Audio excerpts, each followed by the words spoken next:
Faut pas penser que les compagnies de crédit card sont des dieux. Faut pas penser que c'est des gens qui doivent gagner à tout moment. Ils ne peuvent que gagner si toi-même, tu ne peux pas apprendre quelque chose à propos des cartes de crédit. C'est-à-dire, tu ne sais rien de comment fonctionnent les cartes de crédit. Alors, dans cette vidéo, je vais te montrer comment jouer le jeu plus intelligent même que les compagnies de crédit card.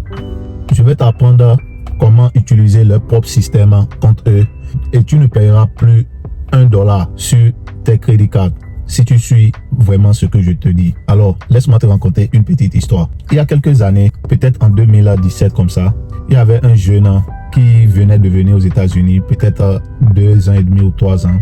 Bon, il connaissait un peu de crédit, il était un peu content de son crédit score. Lui pensait qu'il connaissait quelque chose de crédit, mais il voulait acheter une voiture pour commencer par travailler, faire Uber. Il arrive chez un dealer qui vend les véhicules. Il voulait acheter une Camry et son crédit était bon, mais à sa grande surprise, on lui dit qu'il va payer 17% d'intérêt. Ne sachant rien, il a accepté comme ça. Mais c'était une erreur parce que si tu veux acheter une voiture et on te donne 17%, mon frère, tu vas payer beaucoup d'argent pour une voiture qui coûte moins cher que tu ne le saches. Alors, pourquoi je dis cette histoire? Ton crédit ne suffit pas seulement. Avoir un bon crédit là, ça ne suffit pas seulement. C'est pas ça le problème. Et sans vous mentir, cette personne, c'est moi. Je voulais acheter une voiture. J'avais un bon crédit. Et j'arrive là, on me charge 17%. Pourquoi? Je n'ai jamais acheté quelque chose avant. On ne m'a jamais fait confiance avec une telle somme avant. Donc, ce que je veux dire par là, cette histoire m'a beaucoup frappé. Ça a joué sur moi. J'ai payé un peu beaucoup. Mais grâce à Dieu, j'ai accéléré mon paiement et j'ai appris comment les crédits fonctionnent. Et c'est ça que je veux partager avec toi et je veux t'apprendre aussi comment ces crédits fonctionnent. Voilà ce que cette histoire m'a appris. Le crédit, c'est pas combien tu gagnes. Ok? C'est pas combien tu gagnes. C'est une question de comment tu gères tes relations financières avec la banque quand tu prêtes de l'argent.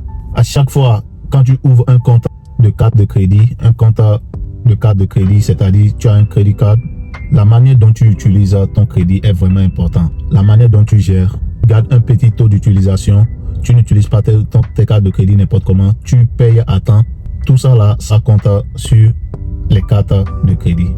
Donc, à chaque fois quand tu ouvres une carte de crédit, si tu gardes un petit pourcentage d'utilisation qui est comprise entre 0 à 30% et que tu payes la totalité de ta carte de crédit chaque fin du mois, et aussi si tu ne manques pas de paiement, tu crées une confiance avec le système de carte de crédit. Mais si tu veux jouer à l'intelligent et tu dis tu ne veux pas prendre de carte de crédit parce que tu as peur, tu ne veux pas que tu fais les délais de paiement, il y a d'autres qui se disent je vais utiliser seulement les cartes et je vais utiliser seulement les cash. Mon frère, le système ne va pas te reconnaître.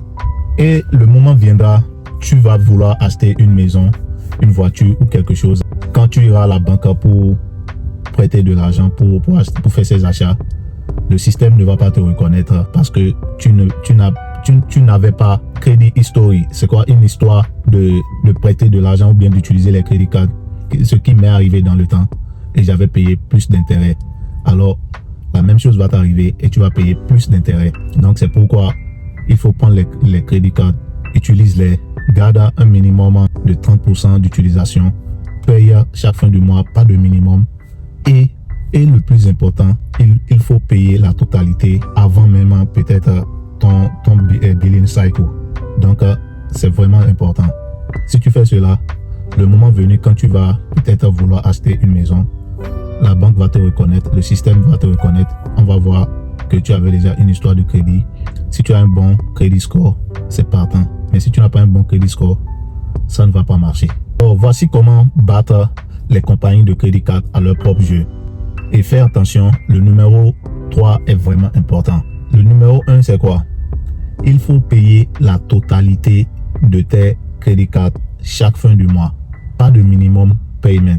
Parce que le minimum payment te met seulement dans les dettes et tu vas payer des intérêts pour ça.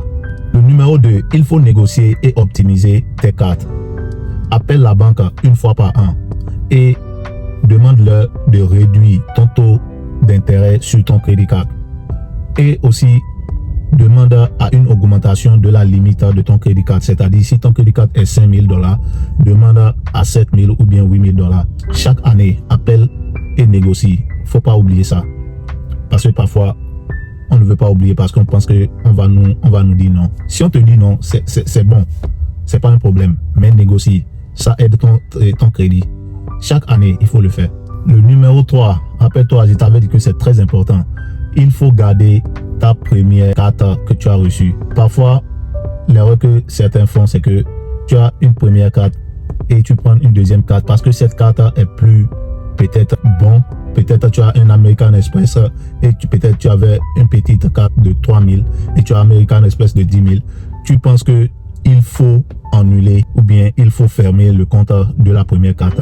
Il ne faut jamais le faire parce que ça aussi, ça fait partie de ton ancien compte. C'est vraiment important. Si tu laisses cette carte, ça va jouer beaucoup sur ton crédit.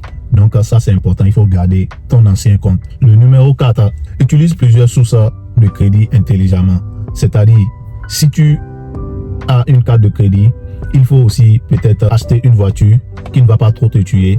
Il faut avoir différentes sources de crédit. Peut-être tu achètes quelque chose, tu finances ça un peu. Si ça peut aider ton crédit, fais-le, mais il faut le faire intelligemment. Tout cela, ça agit sur ton crédit et ça booste ton crédit. Quand tu veux faire une grande chose, tu peux le faire. Tu sais, le but ici, c'est pas de truquer le système, c'est pas de tromper le système, mais c'est d'utiliser le système en ta faveur. Oui, c'est d'utiliser ça en ta faveur. Car quand moi j'avais commencé par apprendre un peu les crédits, pour moi c'est de ne pas avoir seulement des dettes.